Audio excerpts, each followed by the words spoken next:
Well, one thing that I am really seeing with our clients and just online in general with success is collaborations. And collaborations can be in a lot of different formats. And that's really what I am seeing is moving the needle for a lot of businesses and just what is making them stand out.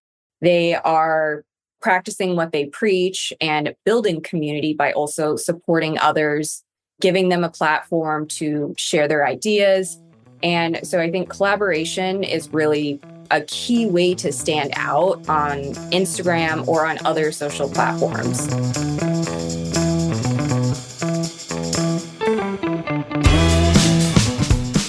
Welcome to the Agents of Change, the podcast experience you've been waiting for your entire marketing career. Search, social, mobile, AI, blockchain, and neuromarketing. These are the Agents of Change, and so are you. Digital marketing success awaits, and your transformation begins now. Welcome to another episode of the Agents of Change podcast. The podcast is all about helping you reach and engage your ideal customers online. I'm your host, Rich Brooks. This is episode 534, powered by the 10th annual Agents of Change Digital Marketing Conference. One challenge that almost all of us face is differentiation.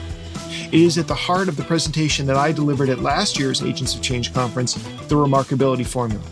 How do we stand out in a crowded marketplace? How do we get noticed and remembered by our ideal prospects? This is a conversation I have daily. In fact, today I've had it twice. Once with a mental health practice I've recently started talking to as a possible client, and another time with a future guest here on the podcast. In digital marketing, content is the coin of the realm. So much of how we are perceived is through the content that we share. But what type of content? And how do we work in our branding and stay consistent? And which metrics will tell us when all of this is working? That's what we're going to get into today in our interview, including looking at some novel approaches that include collaboration and campaigns. Just a reminder that our tickets are now on sale for our 10th annual Agents of Change conference. This is our signature in-person event that we throw here in Portland, Maine. This year, the conference will take place on October 9th, and our deep dive workshops will take place on October 10th. You can check out our growing list of speakers, all 6 workshops, and even the block of room we've reserved for you out-of-towners by visiting our website at theagentsofchange.com. Like last year, we've got a VIP pass with a bunch of sweet upgrades, including an exclusive networking lunch with the speakers. Early bird tickets are now on sale, so make sure you act before prices go up. We even have a digital pass for those of you who just can't make it to Portland that week. But I'm telling you now, you're missing out. For now, let's dive into this week's interview so you can stand out. My next guest is the founder of RM Creative Services and the host of the Big Vocalist Energy podcast, where she helps amplify the names and author the stories of impactful brands and artists. With over 12 years of strategic content experience backed by data, she tunes in and tunes up your brand's identity traits until they are showstoppers. As a music maven, entrepreneur, and content creator, it's her life's purpose to shine a spotlight on the bold and provide her clients the tools needed to succeed. Please welcome Rachael Mattice. Rachael, welcome to the podcast. Thank you so much for having me, Rich. I'm happy to be here. So there's a lot of marketers and branding experts who talk about the importance of standing out, differentiation, being remarkable. Why do you feel it's so important? It's so easy in marketing in 2024 today to blend into the sea of sameness. And especially when it comes to social media marketing, we are all told and we follow different experts who really want to give kind of these same types of tips and tricks for growing your account and growing your brand on Instagram. Using trending audio and video clips used to be a very impactful way to get found by other accounts. And it's just becoming more difficult if everybody is using the same popular song to get found by other potential clients or other potential accounts. So more and more, the clients that I work with and that my team works with at RM Creative Services we really tap into what makes them particularly unique, and we really lean into it. A lot of our clients also march to the beat of their own drum. Some of their tastes and what they like in music, in art, in culture isn't really what the popular kids usually typically like and listen to. And that already makes it a bit of more of a challenge for them to stand out online when half of the world is using a Beyonce song in their videos. So we really work with clients who want to lean into those unique aspects. And that is really what's going to make them grow online and really truly stand out in the sea of all of those other video clips or content that's just using the same type of patterns, the same type of look and feel, the same types of photos, and even the same types of videos. So you bring up a really interesting point there because I've talked to other TikTok and Reels experts, and one of the tips they always give is about leveraging some of the trending sounds, music, what have you. How do you balance that with standing out, with differentiating yourself? Is there a way that you can marry these two different ideas? I think so, because for example, a lot of our clients are into music that is a lot heavier. Let's say it's metal, it's rock, it's punk, and those types of genres are usually never the ones that are on the top charts right now. But that doesn't mean that the million other people who do like those types of songs and music aren't also using that. And we have seen with some of our clients and even with our own Instagram accounts that there are cases of trending audio with those types of bands or artists. And that is a way that you can get into the mix of all of that other content that's trending. But the better part about that is that you're going to be finding your niche. And I think it really just does come down to knowing who your target audience is, knowing their likes, their hobbies, their interests, because in that way, you can potentially find a song that you like that is trending and is also in your niche and is also in the niche of your target audiences. So really, you do just have to find those specific interests and talking points that you can also relate to with your audience. All right. I'm also wondering about in this desire to differentiate ourselves, this desire to stand out, how much does authenticity play? Because I'm looking at the reflection of my camera right now and I see a room full of Spider-Man stuff. And that's not an affectation. Literally, he has been a guiding force throughout my entire life, as nerdy as that sounds. That comes from a place of authenticity. But sometimes do people feel that they need to differentiate their brand by moving away from who they am? And then what recommendation would you have for them? Or what if their different point of differentiation maybe isn't really authentic to them, but they think it might work?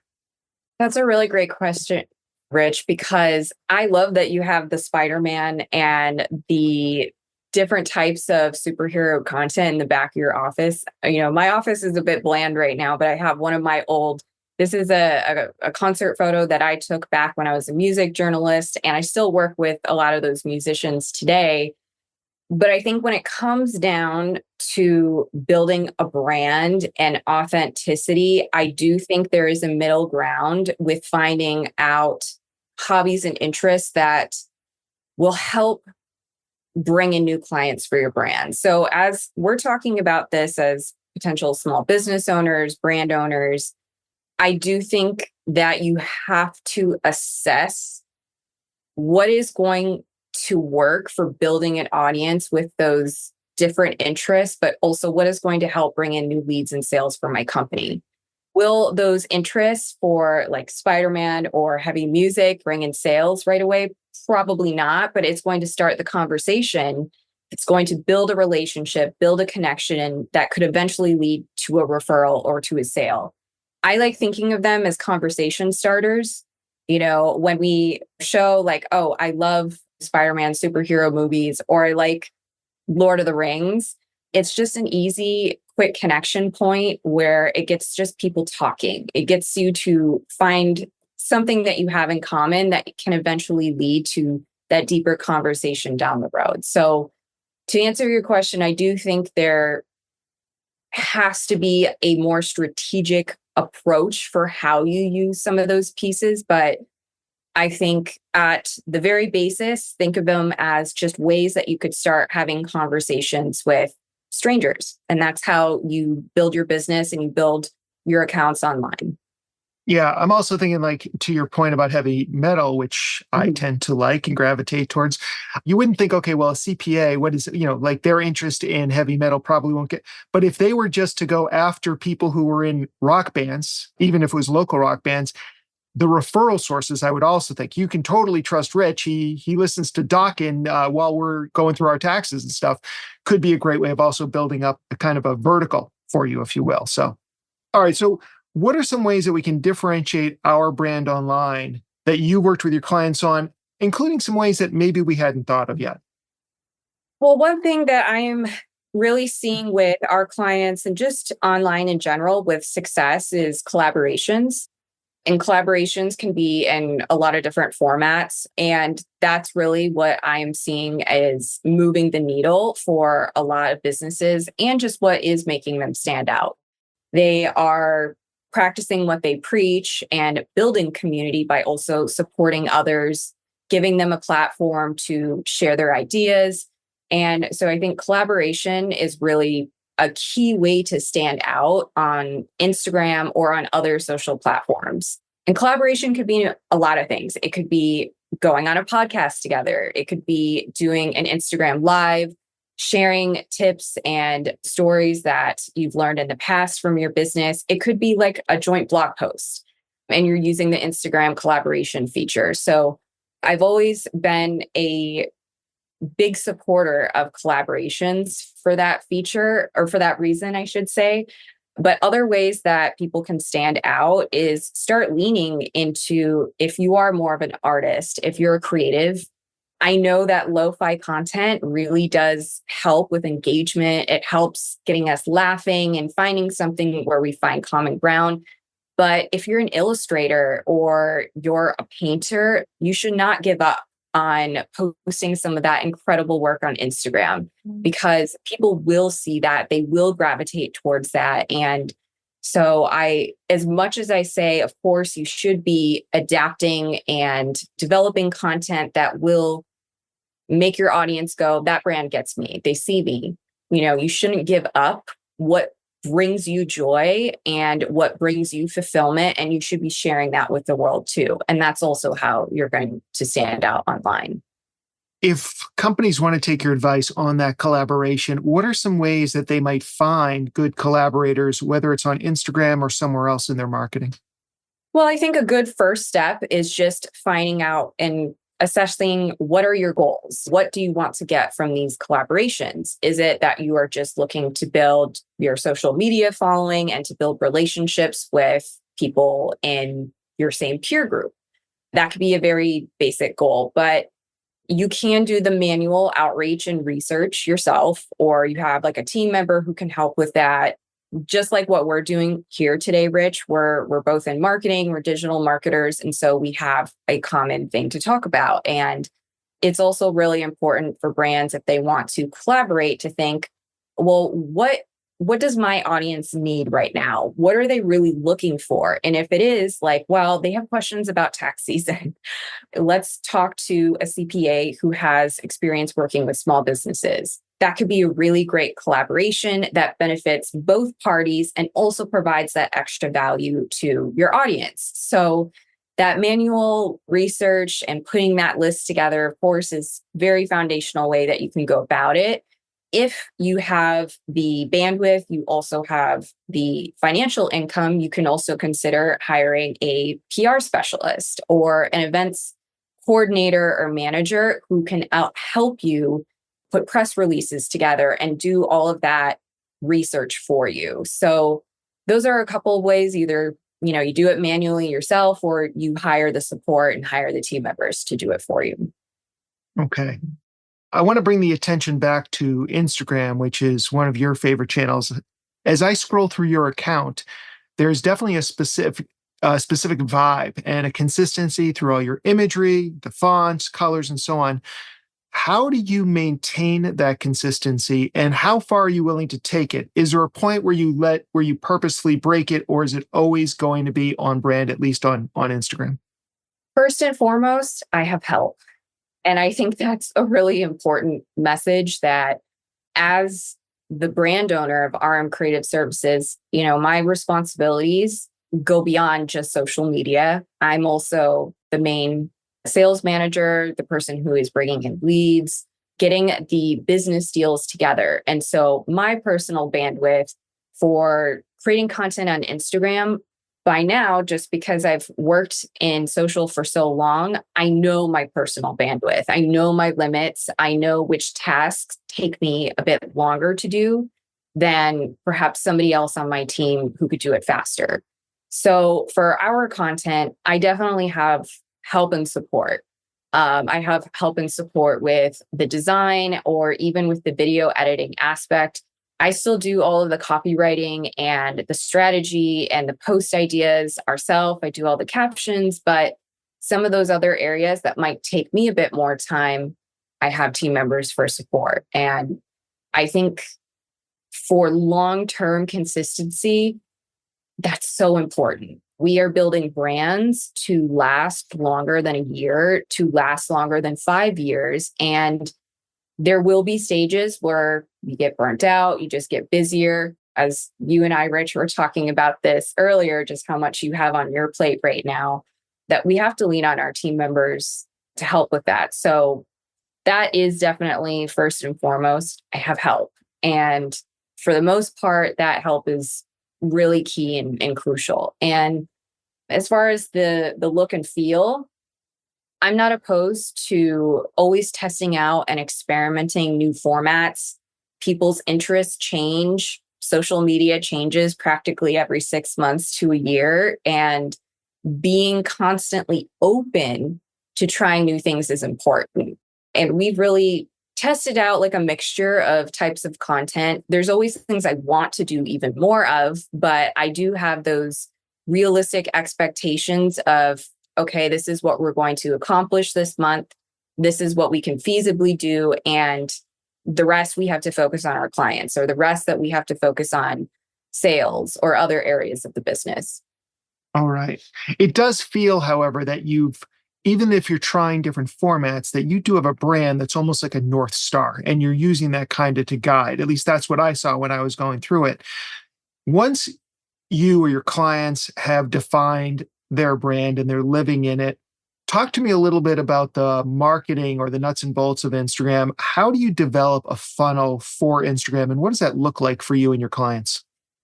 So as far as building a funnel for clients, I think the foundations of marketing are just where we start. There's, especially with Instagram, there is a marketing funnel that is similar to other social media platforms. You have your awareness stage, and that's primarily to get new eyeballs on your content or new eyeballs on your account.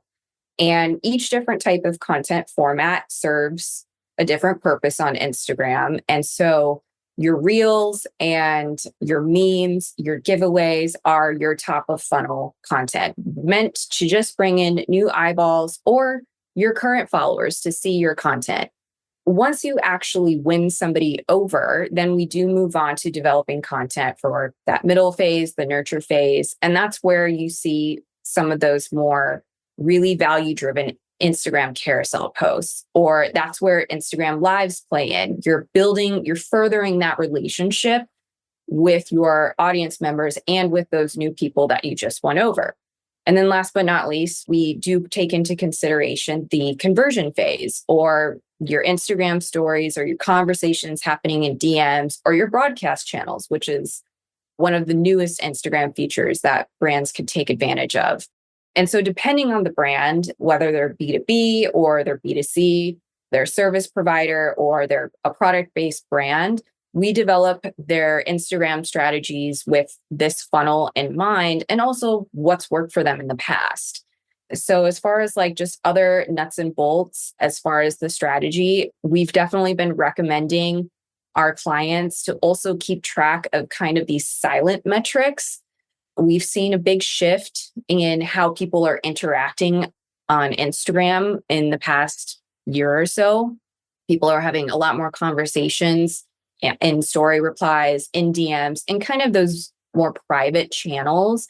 And so we've also been advising clients, don't be too concerned about your likes and your comments, because those are important, but you can also look at your saves or your shares, because that's also a huge indicator of whether or not people are really finding your content valuable. So we've been really focusing on content that is going to help deliver some of those silent metrics, because that is telling us as marketers, okay, people are interacting, they're just interacting in a different way, and they're still telling us that your content is very valuable to them. So from the very basics, again, we start with those foundations of the Instagram funnels, and we've really just kind of modified the metrics that we're looking at to gauge whether the strategy is successful or not. All right.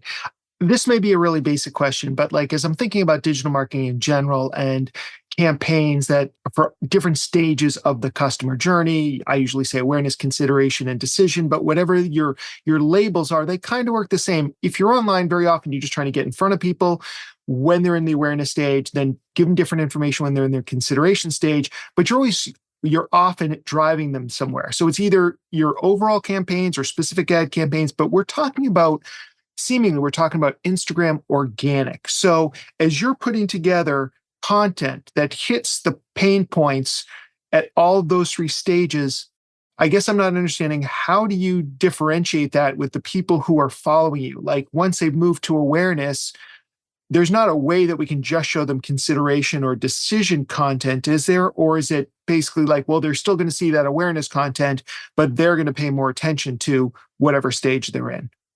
So basically your question, Rich, is how do customers or how do clients differentiate the awareness content versus the nurturing content? And can you serve it up to specific audiences outside of ads, or is it just, it's all going to be in the mix for you? Every month you're going to put out awareness, consideration, and decision content, but people will gravitate to the content for the stage they're in. I guess I'm wondering if there's any control you have over that. Mm-hmm. So I think the short answer is yes. And I think the best example that I can think of where there is a bit more of that clear definition is if you are running a campaign or you're launching a new product or service, because there is a general flow to that type of content. And it's similar to how we were talking about with just the Instagram funnel, where if you're, let's say, launching a new digital product or a new training, you are going to see on an account's timeline a surge, for example, of Instagram Reels. So if their goal at the beginning of the campaign is for lead generation, they need to get as many new audience members as they can to their account and as many new eyeballs. You're going to see a lot of that content that isn't hard selling at the beginning. And then you will see that transition to where some of that content it's becoming more black and white. You're seeing more of the befores and afters, the transformations that past clients or past customers have had from that product or service. And then you will start to see, all right, the cart's open, or our waitlist is officially open for this program or service. And I think when you aren't launching or don't have a campaign, you will have more of that in between content. You will have more of that just basic nurturing and community building, things that just continue to educate people, but also make them laugh, get them onto your email list, get them to read your blog, get them to listen to your podcast. So I hope that answers your question. Actually think that was a much better answer than my question was. So I appreciate that, because my question was all over the place. And I think you really nailed it down with the difference between ongoing marketing versus maybe campaign-driven marketing. So that in itself was very helpful. What do you do? What are some of the metrics, you kind of teased this before, but what are some of the metrics that you think are most valuable right now as you're trying to decide, is my Instagram marketing working for me or not? Well, definitely, I would say some of those silent metrics right now are going to be the most informative for your strategy and specifically for Instagram. Looking at saves on your videos or your static and carousel posts, looking at shares. Memes are always the one that gets some of the most shares because they're easy, they're fun, they're humorous. People go to them for quick laughs and they want to share them in their stories right away. So memes, I feel like will always kind of have their place in Instagram and Instagram strategies. But aside from saves as well as shares, I mean, of course, you still have your likes and your comments, which are important. But because people aren't as forthcoming with showing some of that outward love, you can also gauge story replies or story interactions because that's a little bit more of a safer space. People can't see who is replying to your stories. And I also even gauge DMs. If you're getting or you're posting a piece of content where you're specifically asking people to DM you with a question or a comment, and you get 20 DMs from that one post, that's fantastic. That is a sure way to gauge whether or not your content is actually working. So I would definitely say saves, shares, as well as story replies or even DMs.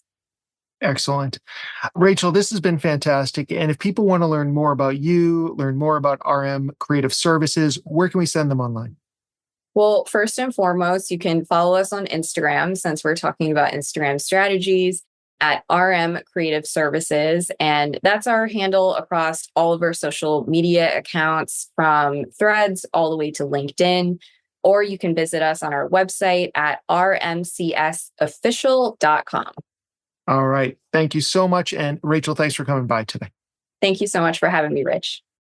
Lots of great content from Rachael on the kind of content that we need to create consistently to stand out online and differentiate ourselves from all the other companies out there.